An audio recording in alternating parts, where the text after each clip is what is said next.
Hello, and welcome to another edition of Look Back, Look Ahead. I'm Frank Calderone.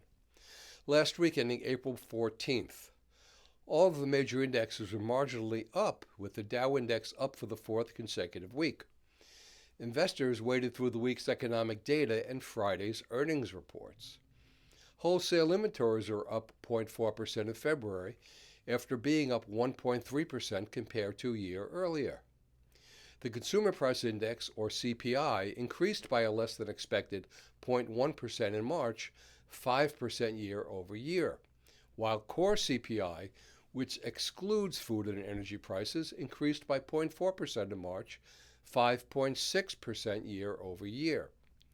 CPI is a measure of the average prices paid by consumers for a basket of goods and services. Initial jobless claims increased by 11,000 during the week ending April 8th. The Producer Price Index declined 0.5% in February. On a year-over-year basis, it's up 2.7%. Consumer sentiment increased to 63.5 in April from 62 in March. Retail sales declined by a more than expected 1% in March, in large part due to a 5.5% decline in gasoline sales.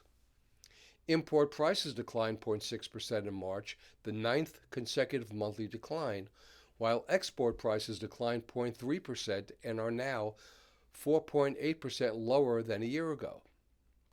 Industrial production increased for the third consecutive month, up 0.4%. And finally, Friday kicked off first quarter earnings season, with the major banks posting positive returns. Year to date, the Dow is up 2.2%, the S&P is up 7.8%, and the Nasdaq is up 15.8%. The yield on the 10-year U.S. Treasury bond is 3.52%. Oil closed at $82.59 a barrel. Gold closed at $2,019 an ounce, with silver closing at $25.52 an ounce.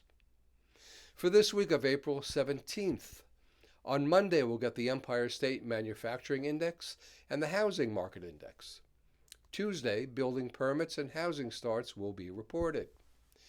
Wednesday, we'll get the Fed Beige Book, which is an anecdotal report of current economic conditions from each of the Fed's 12 district banks.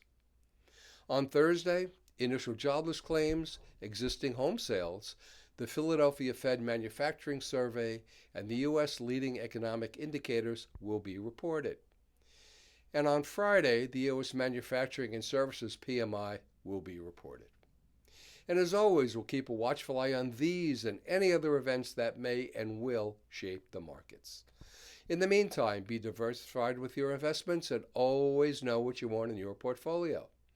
If you have any questions pertaining to your portfolio or anything you've heard in this video, give me a call. This is Frank Calderone from Raymond James in New York. Have a fantastic week. Be well, stay safe, and remember, always look ahead.